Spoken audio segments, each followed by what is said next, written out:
Hey everyone, welcome back to the channel. This is Snoo, and it looks like the Diablo IV beta has now concluded for the first weekend. It should be reopening up the second weekend to anyone and everyone with a Battle.net account, presumably, so do check that out if you're interested in experiencing the beta for yourself. I'm going to give you some of my thoughts, fairly unfiltered. There's no major constructive bullet point list that I have in front of me here. Going to be kind of all over the place, but I feel like a more organic approach is going to best serve this video. Overall, I thought it was terrific. If I had to rate it, I would honestly give it almost a perfect rating. It wasn't without any faults whatsoever, but understanding that it was a very specific view into the game, just Act 1, just the beginning, no endgame whatsoever.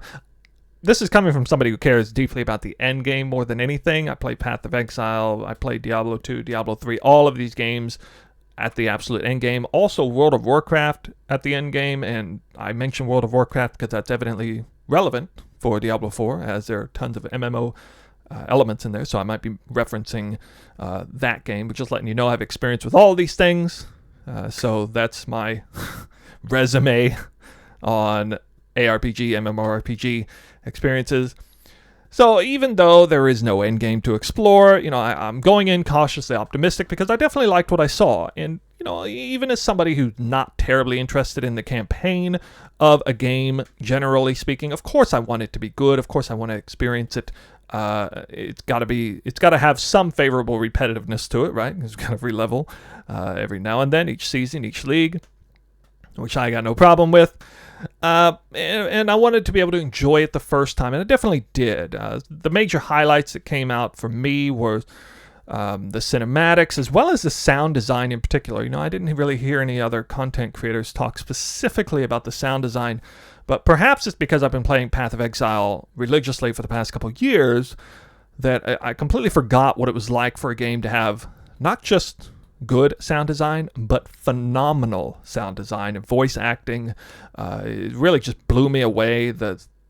Helped remind me or give me that reinvigorated appreciation for a super well polished Blizzard game or Diablo game in general.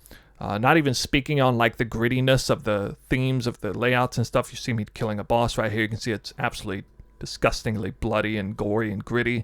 That's all great and all. I don't care quite as much about the sorts of things as some people, but definitely was far more interested in playing the game with sound on than I was with Path of Exile. With Path of Exile, usually I got YouTube on, I got other things on. I don't really even hear the game sound all that much. I don't really want to. You can probably understand why if you're a Path of Exile player. So maybe Path of Exile 2 will hopefully, that'll be one of the biggest things I anticipate might receive a major improvement, I hope. But anyway, can't speak highly enough about Diablo 4's sound in particular. All things related to sound. Again, I mentioned the cinematography, the cinematics rather. The cutscenes, seamless cutscenes that brings in your character, your actual character, integrates it seamlessly into the cutscene. Super cool. I knew that was coming, but to actually see it in real time, honestly kind of special. There were all kinds of... There's just so many different cutscenes that it really surprised me. They really outdid themselves. I can tell they poured a lot of resources into that, and you can always count on a Blizzard game serving you well when it comes to things like story. Usually, even like the narrative, the actual storytelling, which did seem to be pretty good, perhaps superior to Diablo 3 storytelling. I think that remains to be seen. Definitely like the whole Lilith Inarius story building up, getting to play through Act 1. Definitely quite a bit of storytelling, story development there on that front. And it was good. Case in point, it was excellent. As far as actual gameplay, I always thought Diablo 3 did a great job with gameplay, and Diablo 4 is no different. Some of the gameplay is a little repetitive, though, in the sense that, a lot of the characters or classes and their abilities are completely recycled. Oh, look, we changed the name from wizard to sorceress, from sorceress to wizard, but we kept Hydra, and then we changed it back to sorceress, and guess what? Hydra's still there.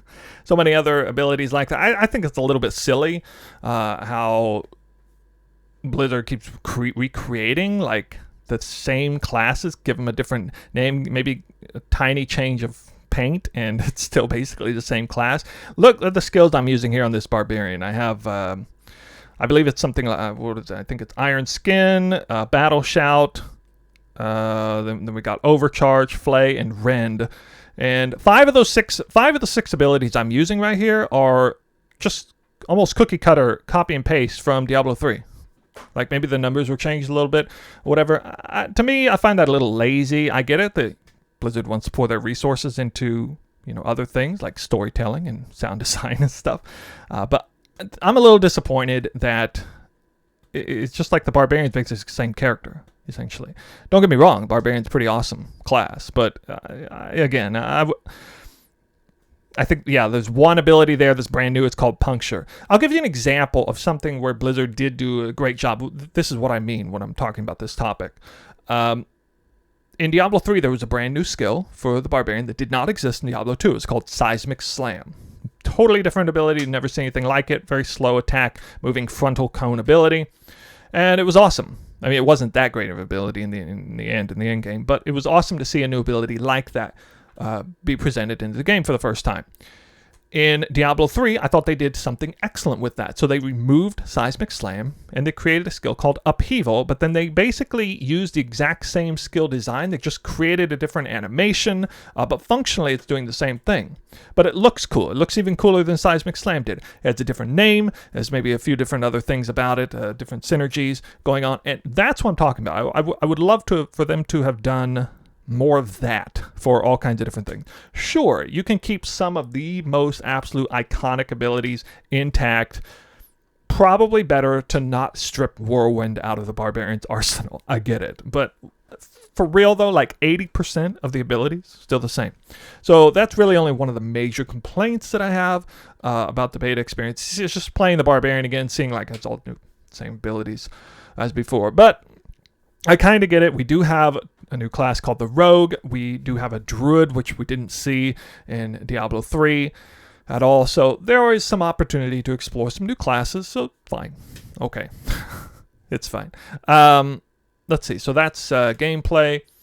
Kind of some of the highlights there. Let's refer back to I mentioned World of Warcraft. So why don't I bring up the MMO elements of the game? Yes, this is a wide open world MMO ARPG, I guess. It's kind of cool. It's a bit overwhelming, though.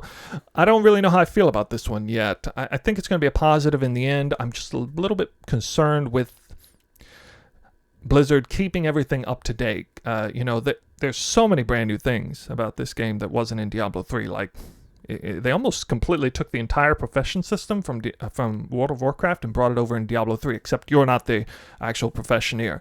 We're now collecting herbs, we're collecting leather, we're collecting ore, we're collecting jewels, we're collecting gems, I guess, although I didn't actually see jewels.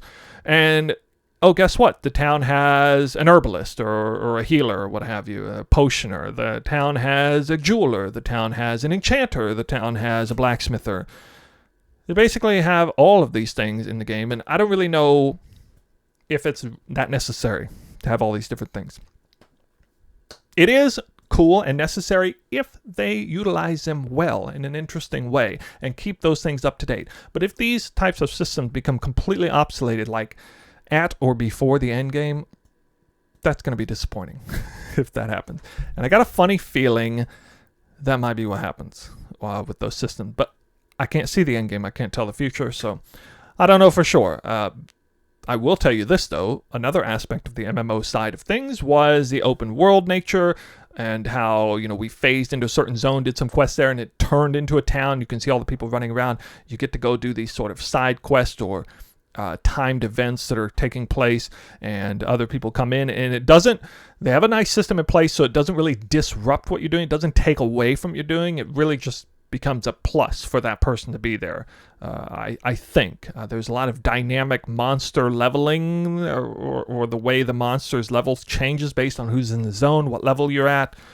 It's interesting. I don't know exactly how I feel about that. As an old school player, I have this sort of nostalgic sense for monsters for each zone having a certain personality, certain difficulty to it. Like the monsters are this level in this zone, and then they're this level in the next zone.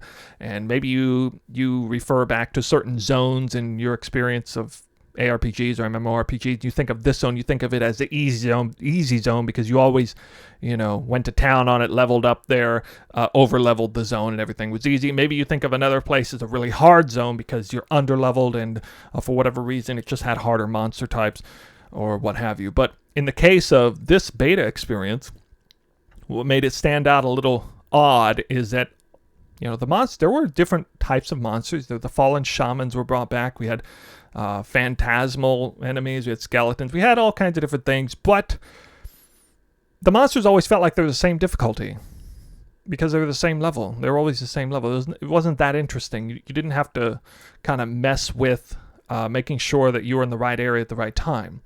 And I still don't know how I feel about that. It might be a positive in the end. It could be. But I could see some situations where, removing that agency from the player to choose what zone they're in at what level, and to purposefully do zone level against monsters that are easy for them, or purposefully, if they're overgeared, to level up faster against monsters that are higher level, much higher level than them. That is one element that it was taken away, or seems to be taken away in the beta. And I don't know exactly how I feel about that. But those are basically my thoughts on it. I didn't get to play a huge amount. I was very busy. I had a lot of technical difficulties as well, but I don't really fault the game for that. It was more along the streaming side of things.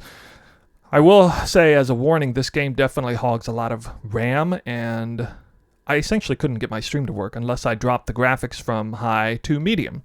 And that's what you see right here. You're actually looking at the medium graphics, not the high graphics. I wish I could show you the high graphics. But I was able to play with the high graphics when I didn't stream totally fine. I only had one disconnect the whole time.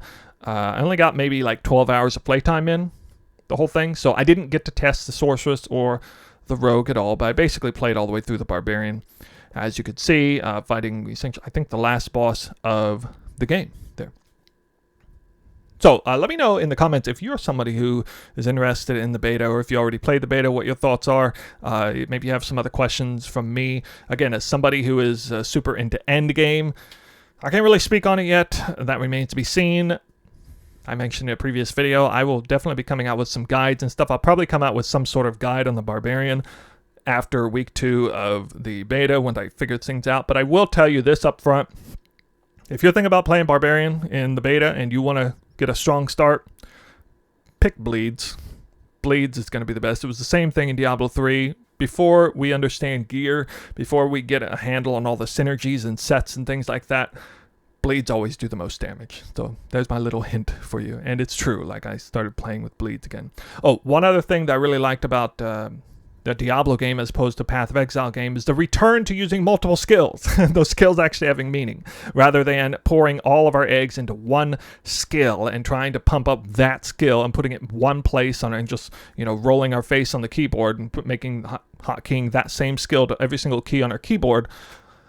We actually have to think a little bit about the skills we're using. Maybe we're still kind of keyboarding things, but at least you feel compelled to actually use 6 different skills, and it feels good. It feels good to use them and use them at the right timing, and consequently, even though, to be fair, I was playing the veteran scale, there was 2 different difficulties you could choose when you play the beta. There was easy and harder mode, not hardcore, but the game was actually kind of hard. I did wipe a couple times on bosses, and then I realized I need to change my spec, or I need to go into Bleeds, or I need to actually start utilizing all 6 skills properly. And I was pleasantly surprised. So I don't know how hard the game is going to be in the end. As I understand, it's terribly easy for a sorceress. Go figure. I don't really care. But Barbarian always outshines in the very end anyway, with the most gear. At the final stages of the end game, I'm confident it'll be that way. Just like it was in Diablo 3. Alright, so that's it for this video. Please do tell me your thoughts on Diablo 4. I hope you're interested in playing it. Got thumbs up from me. I have very little outright negative things to say about it. Just a few little questions here, but absolutely blown away by the experience. Totally enjoyed it. If you just ask me, hey, did you enjoy playing Diablo 4 beta? Yes, absolutely. I essentially feel like I already got my money's worth. I already got $70 worth of time into it. It was great. Absolutely great. And I recommend it. So, see you in the next video.